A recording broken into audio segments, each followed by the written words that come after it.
So back during the pandemic, I started running a studio called IMI Studios, which most of you guys are familiar with, on the Lower East Side. And when I got there, he was one of the engineers that was working at the studio. And, he had some credits, he was just a hardworking dude who really just kind of honed in on his skill set and, kind of grew his way into the engineer that he is now. I've been trying to put him on the spot lately to get him to talk and come out to these events more. He did a selfie video for me the other day. He sent me like what I thought he would have sent me, like, hey guys, what's up? Come see me. And then the next one, he's like, I'm just kidding. Let me send you a real one. And he sent me like a real energized one. So he judged the last event for us, the Beat Suite event. So so he was responsible for recording and mixing the last Lobby Boys project for Jim and for Maino, which had artists like Remy on it, Fab, I think French might have been on there, new artist named Holy that works out of IMI. And he's my guy. This segment is called Being in the Room. Clap it up one time for my guy, Mixed by Boogie, please.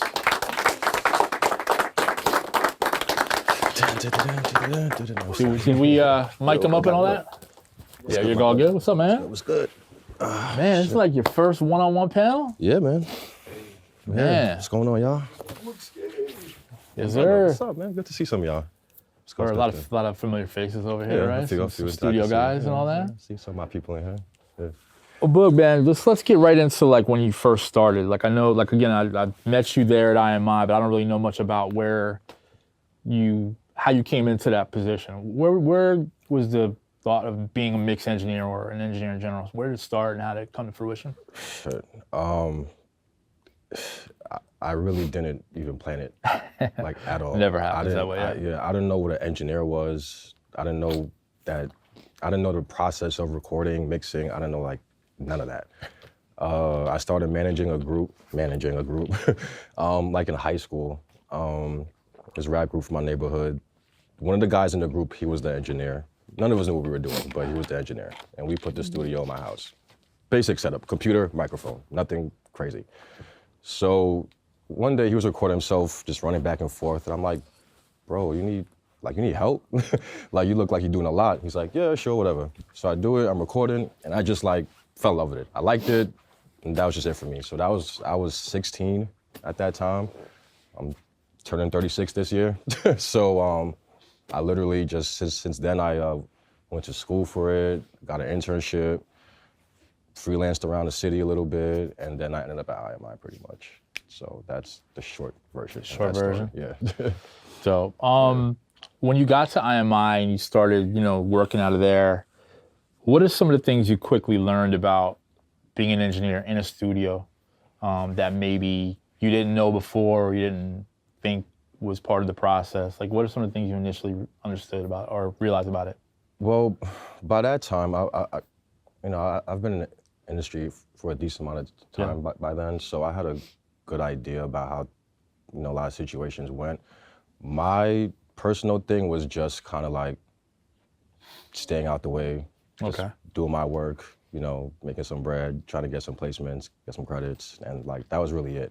You know what I'm saying? But then like, I guess I got motivated to kind of become better when Hatch came in, because when he came in, there was like another studio, Platinum. A lot of people from Platinum Sound, they just shut down. So like pretty much their whole team came over and like they partnered up with everybody at IMI.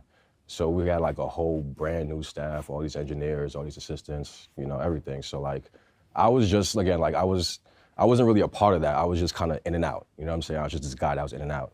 So when that happened, I was kind of like, damn, I get on my shit right now. Like, you know what I'm saying? Like there's, a lot, the traffic at the studio was picking up a lot. You know what I'm saying? Like the clientele was getting bigger and things like that. Large part thanks to Hatch and like other people like Spice and whatever else. But so that kind of motivated me to kind of get back on my shit. And I had like a part-time job I wasn't even like really feeling. I was doing like security, some shit like that. You know what I'm saying? And I was just like, why am I doing this? You know what I'm saying? So I just wasn't happy with it, you know what I mean? So a combination of those two things was just like, all right, let me get on my shit. Let me really work at this craft a little bit more and kind of like, get myself out there. And luckily Hatch, saw that and he helped me along the way a lot, you know what I'm saying? So. Appreciate it. Yeah, and the funny thing is this is called being in the room, and I really wanted to have a couple different conversations because, like, I've been in the room when Boogie's engineered some really big sessions, Fabio Foreign, Busta Rhymes, like just a lot of different people, and the one thing that I think a lot of people don't know, I'm sure you guys have may have gone through some of this, but sometimes there's like 30 people in the room when you're working.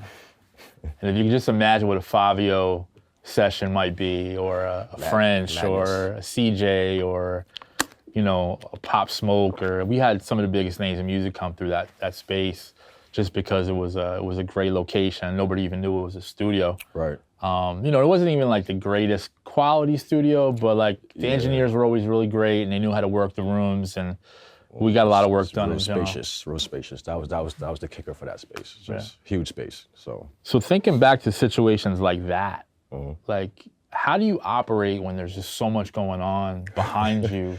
Because again, like you're somewhat quiet, you're super focused. Right. Like here you are recording the artist, right? With all this fucking madness going on behind you.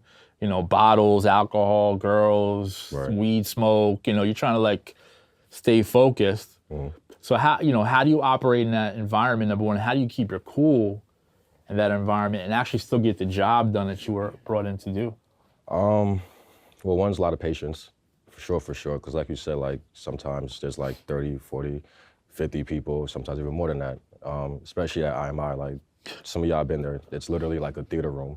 So that, people have been packed in there like tight. So definitely patience is for one. Practice, as weird as that might sound, practice. The more sessions that you do, you're just used to these type of things, So I've, like Pat said, I've been in rooms with like a lot of different people, you know what I mean? And a lot of these, mostly rappers, but a lot of these rappers tend to have a lot of entourage, as a lot of us know. So, here comes the manager, the A&R, the label dude, the street team, the DJ, the girlfriend, the girlfriend's girlfriend, and videographer, like, photographer, the photographer, the videographer, the bloggers. So like, or just the homies. You know what I'm saying? So for me, it's just like doing my job. Honestly, that's really what it is. I'm not here to be friends with his friends. I'm not here to answer all these extra questions that don't have really anything to do with me. You know what I'm saying? Like that's why there's an assistant there, or interns or whatever else. Like my job is to record the artist, get the best sound as possible, and just follow the program. Whatever they need, that's my job, and that's what I try to do. It does get distracting sometimes because you do have your people who just like, all these buttons do, man. That's crazy. Like all these. And it's you should throw a little more reverb on that. Yeah, you get the people want to chime in and give their opinion. It'd be dope. It'd be dope. You ever tried this? You ever been here? You ever recorded this person? What's the hardest? And it's like, bro, I'm recording right now. Like I'm working right now. Like kind of, but try not to be rude, of course, and all that good stuff. But again, it's just really just having focus and just trying to stay, stay focused and stay on track of what's going on in front of me. You know what I'm saying? Because everything else around me doesn't matter. Yeah. You know what I'm saying? They're just there to motivate the artist or whatever it is. My job is just to stay right here. Yeah. So everything around me is just noise. You know what I mean? I just try to block all that out. So let's talk a little bit about the Lobby Boys project, because I know you had a really big, not just involvement in it, but you were not only recording, but you were also mixing the project. Right. There was a lot of files maybe coming in from different places. There was a lot of different artists coming in. Right. As an engineer, what's your responsibility on how you manage that process and actually delivering the record to the label or whoever? Big thing is definitely organization. That's one thing. Like I learned that from school and then being an intern. Like that's huge. Like folders, subfolders, subfolders, like labeling, color coordinating, like everything. I do all of that. Even in my sessions, there's markers. I label everything. Like it's just organization because I always try to think like, how would I like to receive some files? You know what I'm saying? And most of the time I don't receive files the way I would like to. Luckily, I've gone to the point where I could kind of like, I could be a little bit stush about it and be like, no, I'm sending these back. I'm not gonna do this. Like, I need it better. You know what I'm saying? But at the end of the day, organization is a very, very big important thing. You know what I'm saying? Especially when you're getting files from different engineers, different studios. Luckily, the Lobby Boys project was all recorded at IMI, so there wasn't a whole bunch of like receiving files from other engineers, and like all the features came there, so like it was a lot easier. We're working on Lightwoods too right now. That's where right now this is getting more complicated because we're getting not all the features are coming here, not all the producers are coming here. So I'm getting files from like Detroit and Atlanta and Cali and all those other places, and you know it's not all have been great. But again, you know, when you first get them, it's just about again organization. So you just bring in the files, you bring the vocals in, you try and level them out a little bit as much as you can, kind of make them sound, you know, kind of evenish or as close to even as you can, label things as you can, and then just go on to the next one. You know what I'm saying? Don't get too caught up on one thing or two things, especially again if it's out of your control. So if it's out of your control, nothing you can do about it. You know what I'm saying? Don't stress about it. Just, you know, probably talk to the artist or his manager, whatever else, you know what I'm saying? But again, if it's out of your control, make a note about it, but keep it going, on to the next thing. Because you can't get stuck on this. And these people are on a deadline. So you have to make sure that you're on their deadline. You know what I mean? So yeah. So I guess that the conversation about being in the room really applies to a then versus now situation with the Lobby Boys project, because if everything's coming from different places now, but it was all done in-house before, I'm assuming it was a lot easier that way. Yeah, definitely. When you're dealing with other producers or other engineers that are sending you music, how do you, like, when you're not getting stuff the way you really want it or you maybe asked for it, how do you get that across without getting somebody coming from Detroit to hunt you down? Yeah, that's I'm not gonna say it's a hard thing to do, but it's something I guess I do give, you know, thought to, because especially if like through a text or something, you know, a text message could come off, you know, away sometimes, or email, because you're not hearing how somebody's saying it. Right, no emotion in it. Yeah. Right, so I try to just keep it kind of, you know, pretty plain but straightforward, like, hey man, or whoever it is, you know, would you mind sending it like this? You know, if say they sent me mixed stems, if I want it dry. Like, hey man, you know, would you mind sending me some dry stems on top of that? You know, if, you know, whenever you get the chance to, blah, blah, blah. You know, try to just be cordial about it. I'm not like, yo man, this shit was, what the fuck did you send me? Like, send me some, nah, definitely not like that, because then that person on the other end might definitely take real long to send it, or not send it at all, or might fuck up the files. I've seen situations like that where people talk to somebody a certain type of way and they sent, and then they received. They show up at the studio. Like I've seen. Like, oh, Boogie, you got a guest upstairs. Yeah, I've seen some sabotage before. So I definitely try to be cordial and polite about it. You know, definitely not like a dick or an asshole. You know, just like, hey man, can you send this? Would you mind when you get a chance to? Please, you know, please, thank you, all that good stuff. You know.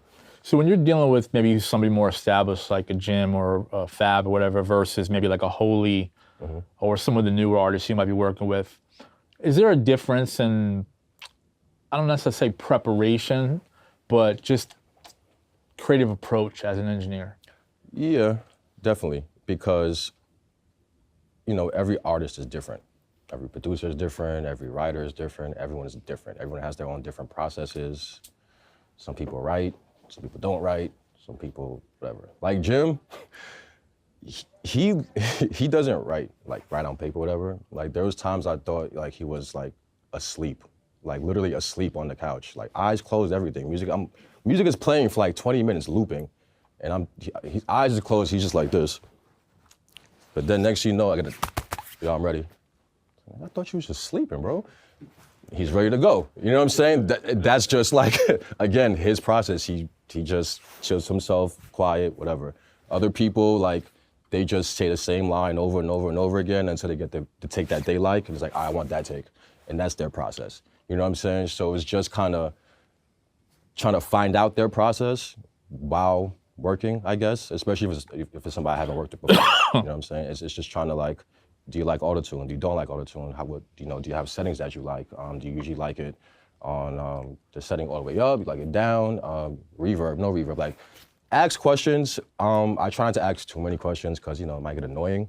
But, you know, I ask like little questions here and there just to kind of gauge where the artist is, and then I try to follow the lead of the artist. And I try to be real observant on how they're recording and like how they're going about things. You know, if they like a lot of pre-roll, they don't like a lot of pre-roll. You know, things like that. I just try to be like real observant and just try to follow their lead. And, you know, of course, you know, listening, big part of the job. And yeah, just and then just adding my little things in between all that as well. You know what I'm saying? Because during that process, that's the few times, I don't know if anyone is recording engineers, but that's the time where you kind of like try to like throw in your little sauce or little flair to kind of make yourself, you know, stand out a little bit more.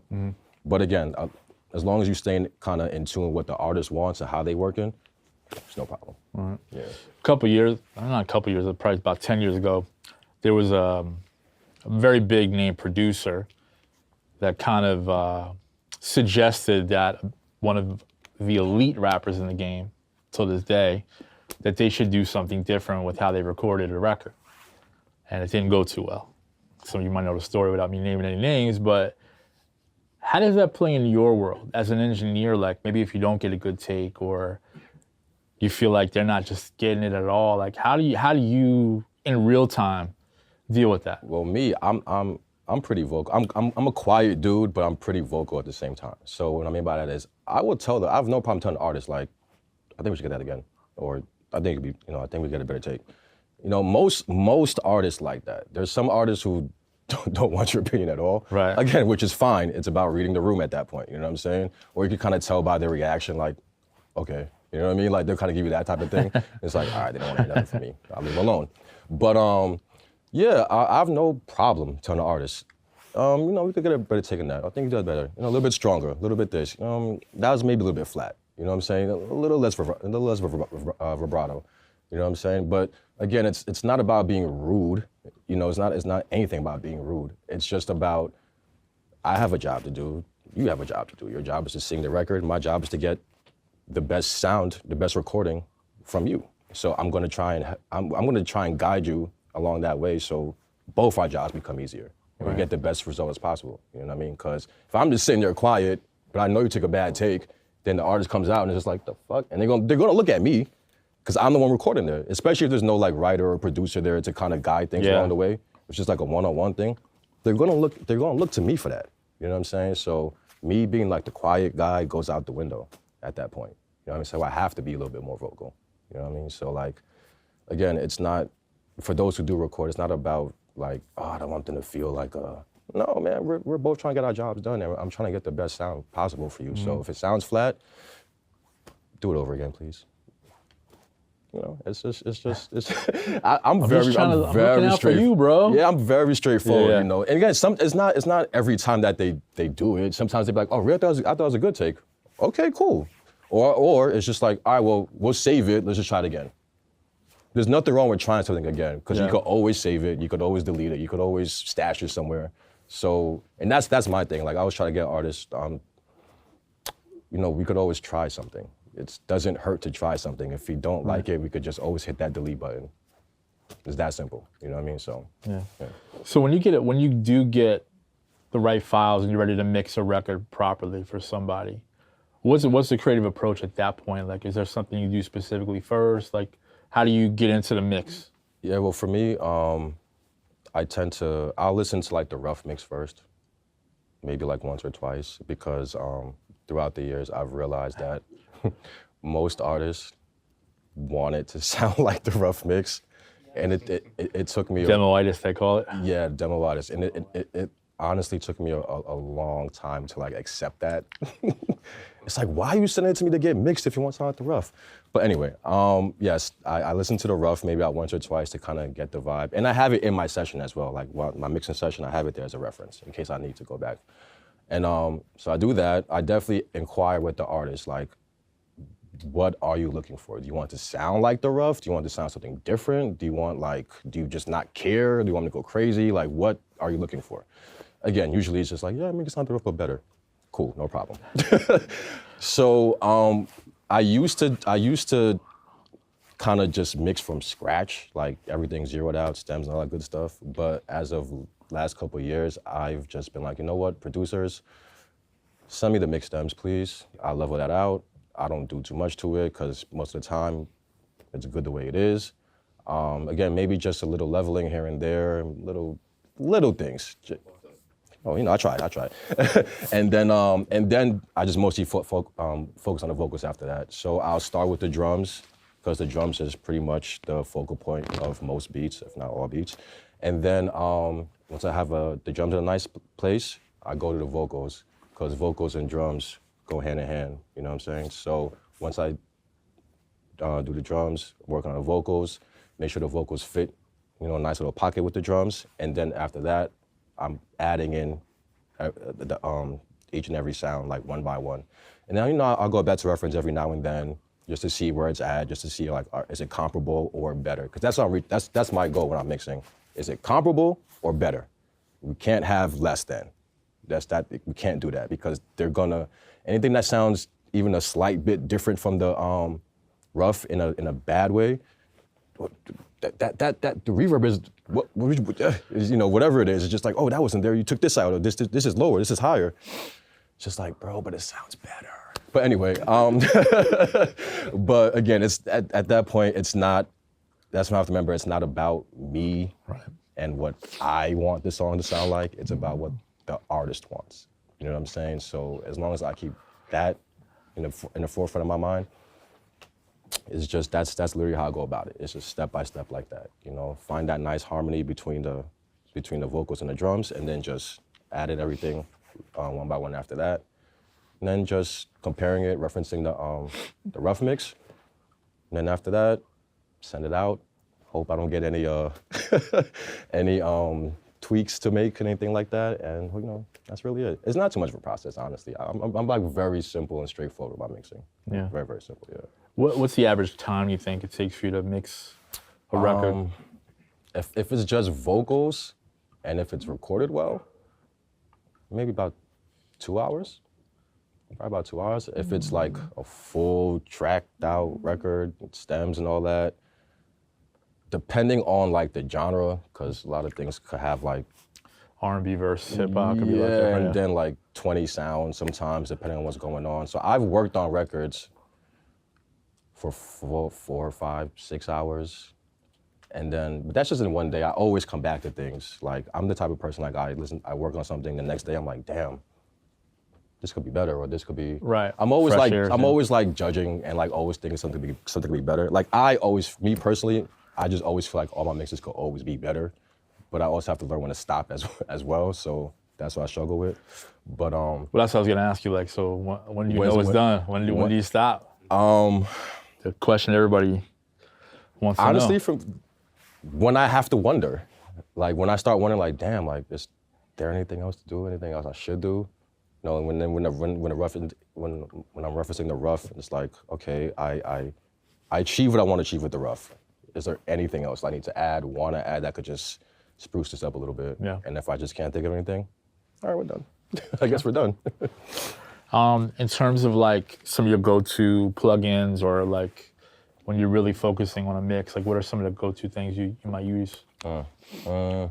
Without giving away too much sauce. Oh man, I don't even care, honestly. It's real basic shit, honestly. I don't use too much crazy things. R compressor, almost any version of SSL channel strip. I tend to use the UAD one a lot, or the plugin alliance one. What else? Fab filter, Pro Q3, or the multiband, or the compressor, or the limiter, or the saturator for that matter, the Saturn 2. Pretty much the whole Fab filter bundle, can't go wrong with that. Definitely Sound Toys, Decapitator, Little Plate.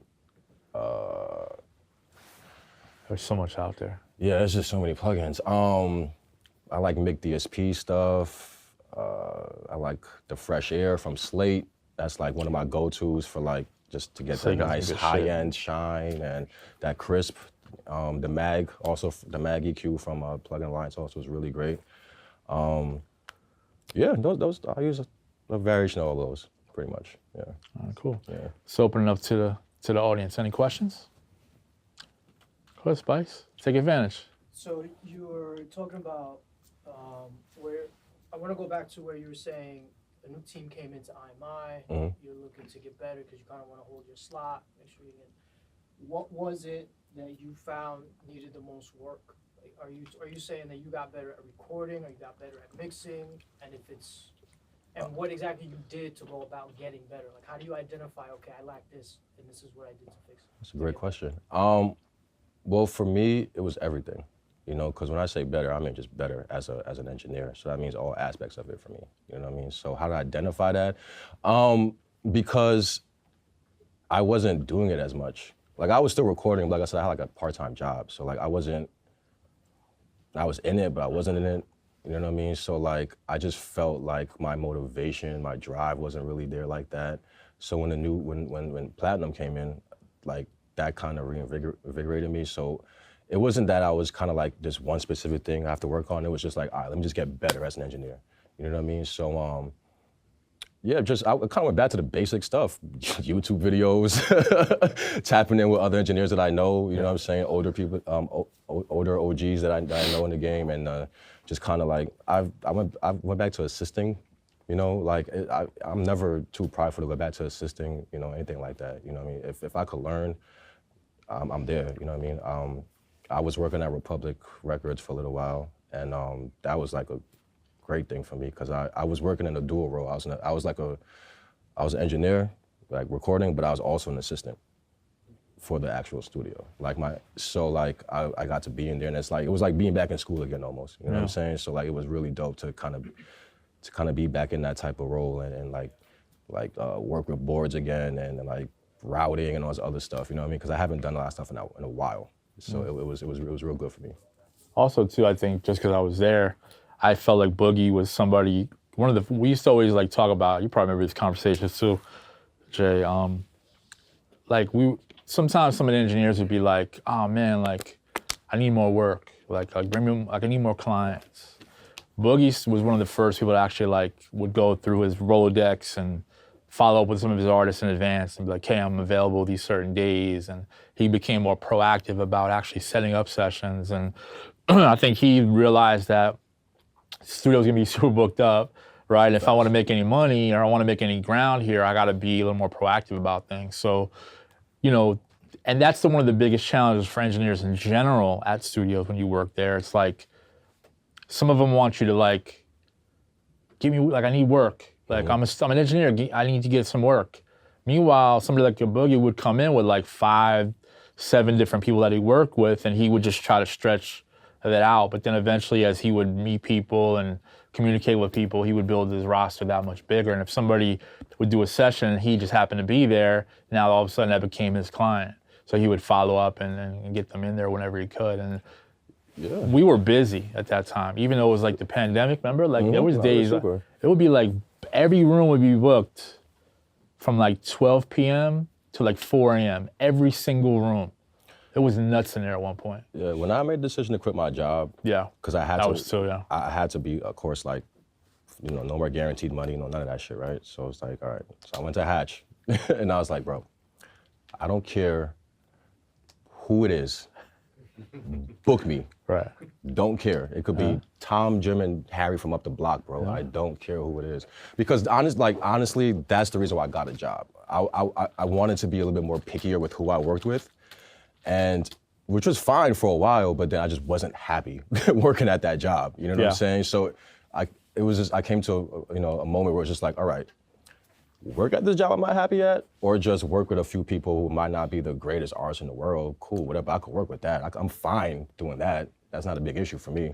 Yeah. So I just did that, reached out to Hatch, and like I said, Hatch looked out, and then when he booked me, I was there early, you know what I'm saying?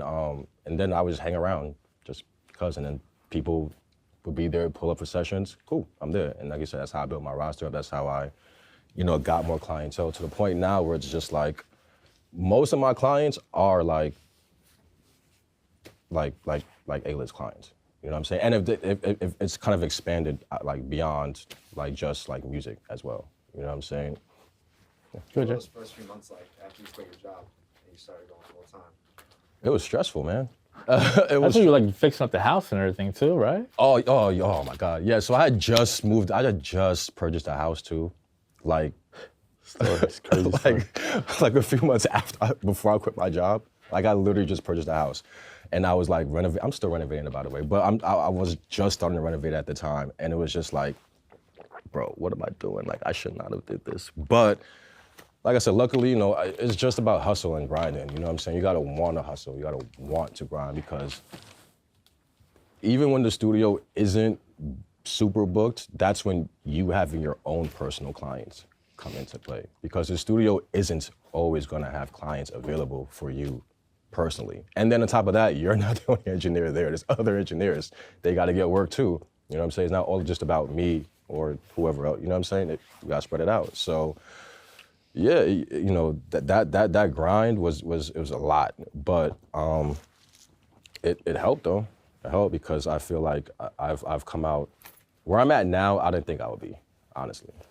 You know what I mean? Like, it's in terms of just work and just kind of some things that are starting to happen for me. I didn't think this. I thought I would just be recording and just be like, okay, whatever, recording. Just a job. Yeah, just a job, But it's turning into like, more of a career now, which I'm very happy about. So.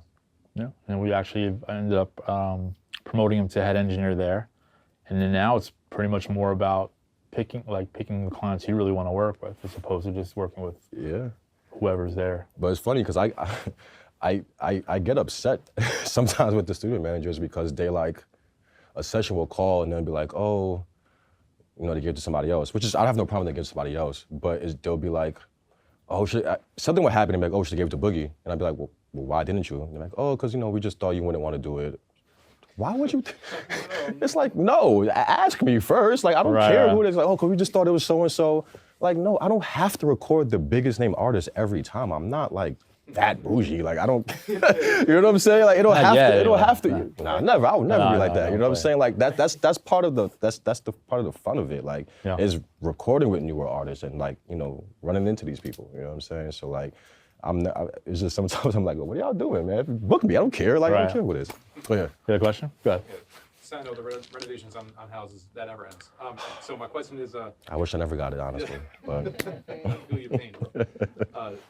My question is, I want your opinion on something. To me, there's like three kinds of artists. Number one, there's artists like Jim Jones, Busta, the guys who recorded that. Their flow is on beat. Even if there is their own swing, their own cadence, that's off beat. It's still on beat. Yeah. It lines up. Then you got newer artists that their flow is off, but on purpose. Yeah. Right, where it's a little ahead of the beat or whatever. They're a little behind or but just... Now I'm hearing shit that makes radio where they just sound like they're brand new and their flow is so fucking off that I'm just like, why didn't the engineer say anything? Or it's like, I don't think they know because they've been in the game for a month.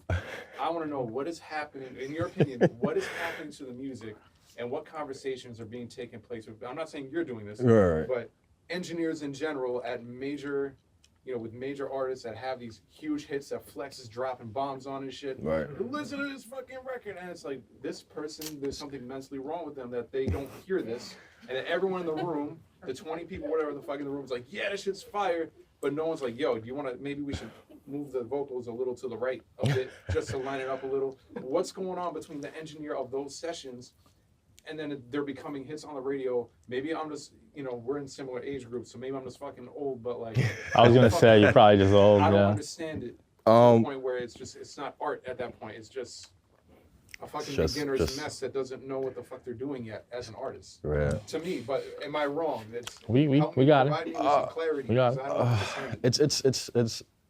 It's a lot of different things that I should go into that. As far as the engineer's role, a lot of... People understand, because I've actually been asked that before. Like, yo, why do you let these people record? I'm like, let? They're paying me to do a job, first of all. Listen, man. If somebody asks my opinion on a record, my job isn't to tell you whether the record's good or bad, okay? I will always try to give some constructive criticism, but my job isn't to be like, yo, it's great. You know what I'm saying? Like, I try to avoid those conversations as much as possible, because it puts me in an awkward position, it puts that person in an awkward position, and I don't want to have to be the asshole to tell somebody the song is trash. You know what I'm saying? I never do, but I just be like, oh, you can probably work on this, or if you change this, it'll be better. But more so to your question, right? One, the engineers really, most of us, unless you're like a Jason Joshua or a Tizio or something like that, a lot of us don't even really have or get the input like that Like we don't get asked like that. And then like when we do, at least in my personal opinion, I feel like artists ask that, but they don't really want like your real opinion. They kind of want you to agree with them, type of thing, like a yes man type of thing. I could be 1,000% wrong. Yeah. But like, there's certain artists I have a relationship with that that I feel like I could tell them like, nah, I don't like this. You know what I'm saying? Like Maino is one of those people. Like we're real cool. So like he'll be like, what you think about this book? And I'd be like, nah. But Maino is cool because he'll be like, well, what don't you like about it? Like why? You know what I'm saying? Like he's not like he's upset, but he's like genuinely curious. So like that's a cool interaction. Yeah. Most artists are not like that. Like they get offended if you don't like a record, if you say you don't like it. So like I just try to avoid that conversation at all. Now as far as like going further, it's just the direction of where a lot of these labels are at right now. A lot of these labels aren't interested in like quality of music or like lyrics and stuff like that. If you happen to be a lyrical person and you have a following, great. But if you're just on the, if you're just making some blah blah blah stuff and you have 10 million followers, that's what they want. They a lot of times nowadays they're not even concerned about like how good you are as an artist. They just, so and so has 1 million followers. All right, let's send an A&R out there. Let's see what's up. Let's get him a producer. Let's get him a writer. And then that's why I have all these people that seem like industry plants and stuff like that.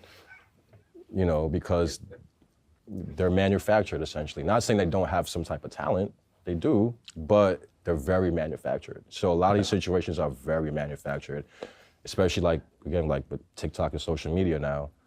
It's like a lot of these artists are getting signed to TikTok. Again, nothing wrong with that. You know what I'm saying? Get your bag. But when we're talking about quality of music and messaging and other stuff, all that just gets lost in the sauce because these labels and these social media platforms, they just want people who are popping online, who could get clicks and views and likes, and then who will show up to the shows and pay for the tickets and all that good stuff. Because streaming doesn't do anything really nowadays. Like you have to stream in the billions, in the billions to make like good to decent money in streaming. Yeah. You know what I'm saying? So it's really just the direction of the labels, bro. Like they don't really care like that. But it's a couple things too. It's and no arts development. It's how we consume music, I think, number one. Mm-hmm. Number two, I think sometimes it's more about regional music than it is about national or worldwide music. And I think part of it's also realizing how big the scope of what music's presented to, right? Like, yeah, I love fucking Tribe Called Quest. Tribe Called Quest is not gonna be a dope rap group these days.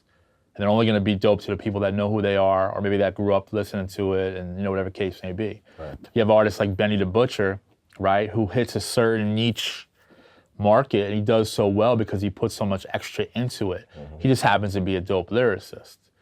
You gotta think about like this drill movement in New York, where they're not playing that same record in LA. They're not playing that same record in Atlanta. You know what I'm saying? This is a New York-based record. So I think one thing is we got to stop listening to the radio. Definitely. Yeah. Hip hop is not dead by any means. You just got to find it nowadays. It's not the most. Yeah. That type of lyrical hip hop is not the popular music. You have to search for everything nowadays. Right? And we are of a different age group where we have to understand that there's probably more kids of that age than there is adults of our age listening to music nowadays, right? When I clean the crib, I'm listening to like Cool G Rap and Big Daddy Kane and Rakim and Mobb Deep, and that's what I grew up on. But I'm quick to turn on a Benny the Butcher because I love what he does, and J. Cole, and I even like, a lot of the new stuff. I feel like for me, this is just a personal opinion, like, even though I'm probably the oldest person in the room, maybe with the exception of Harry, no shots. Being 52 and loving, or 51, I'll be 52 in November. Let me not push myself too far. Add an extra. Let's not do that. I think sometimes it's how, like, we keep our ear to the street, right? Like, I know for a fact, I could tell you who the next artist is, maybe in New York, because we're that attached, right? But I can't tell you, like, who might be the next big artist in the game because it's very regional nowadays. You go to LA, they're not playing New York music. You go to Miami, they're not playing New York music. They're playing a certain thing that makes sense in that region.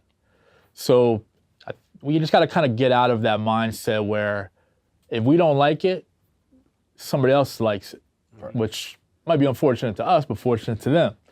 Right. And the other part of it is like a lot of these people don't have longevity. They don't. Like there's this one record that Flex keeps playing every night, and I keep going like, bro, like they're saying the same word, you're saying the same shit that he said. You know what I'm saying? Like you're saying every drill rapper talk about ops spinning the block, da da da da da da. They all rap in the same cadence. They all rap with this, raspy voice, and they all try to like 90% of them do that. Eventually, that all gets narrowed down and strained out through a strainer, and that maybe like the one artist that stands out will stick. And I think that was like Fabio at one point, right? Yeah. But there was a lot going on, and then Fabio was like, okay, I'm gonna go do a record with Kanye. I'm gonna go do a record with Alicia Keys. And now all of a sudden, he's not just a drill rapper from New York. He's an A-list artist across the world. You know what I'm saying? So and even like staying on the topic of drill, like even like our newer drill artists like 41. You know what I'm saying? Like they're actually, I like them a lot because they're actually kind of changing drill. They're doing more like almost like a R&B Jersey type of Jersey club type of drill. You know what I'm saying? Like yeah, you know what I'm saying? It's a lot smoother. It's a lot more like a little bit more commercial, like more like, well, it's a bit more fun. Now again, the lyrics are still kind of, oppy here and there.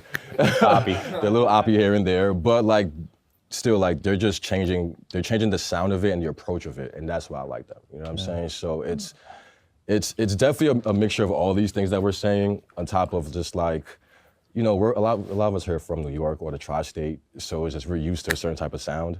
You know what I mean? But what I especially try to do, especially being an engineer, I try to listen and open up my ears to just everything else or whatever else I could get my hands on, because there's just so much out there. And then I work with a lot of younger artists too, so I don't want to be the old guy in the room who's just like, what a guy. Like I don't, what I'm saying? I try to, even if I don't personally like it, I just try to understand it.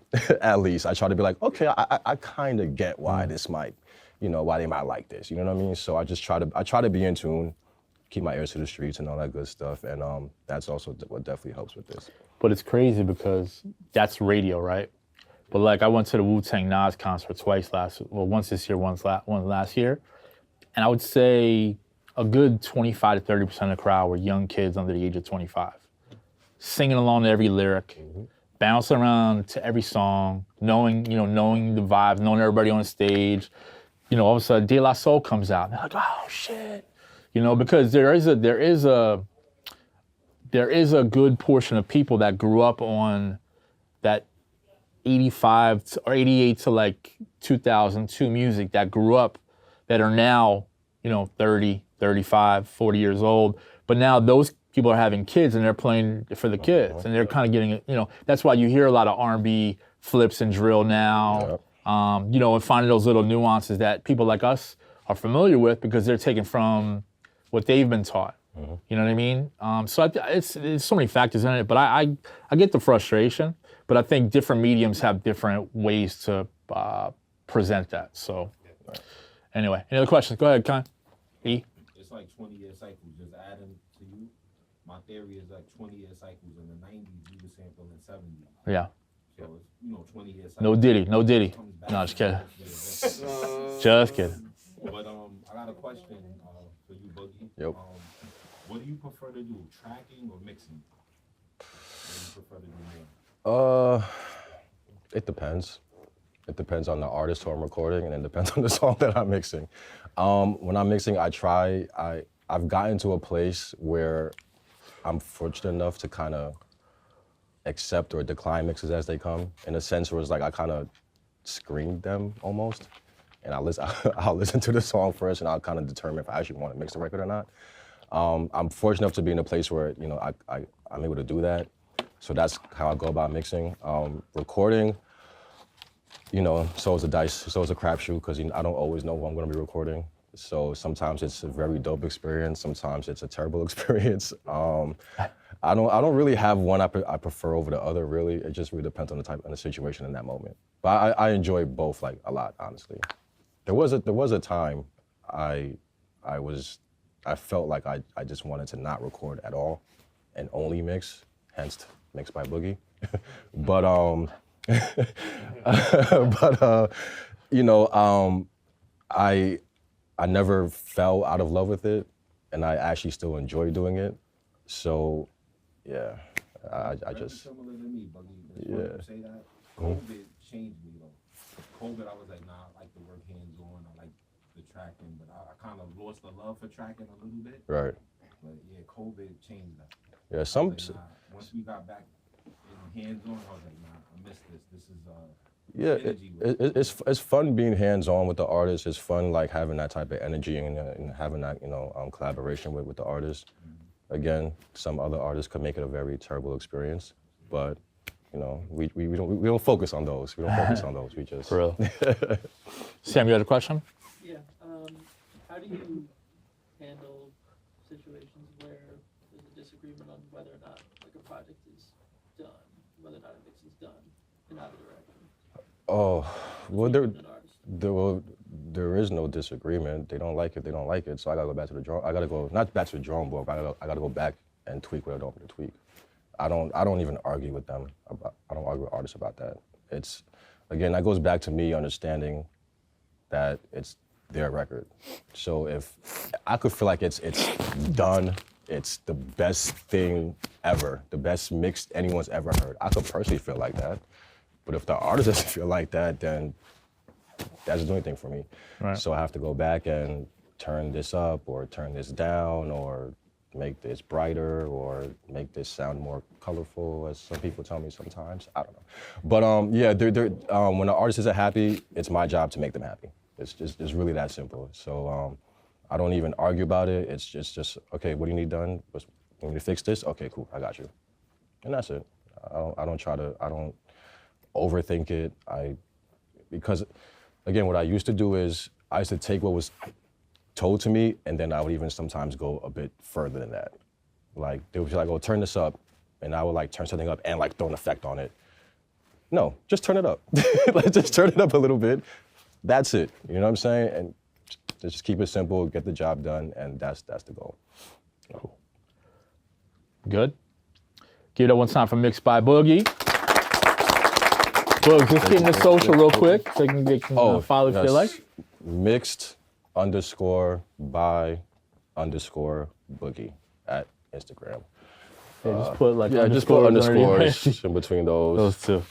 Before and after by. Yeah, there is another page of me that's hacked somewhere around that without the underscores. Yeah, he hit me up too.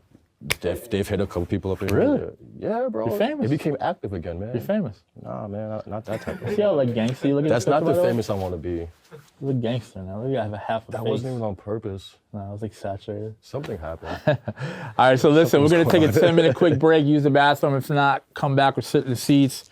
We got my man K Quick up next. One more time for Mixed by Boogie. Thank you.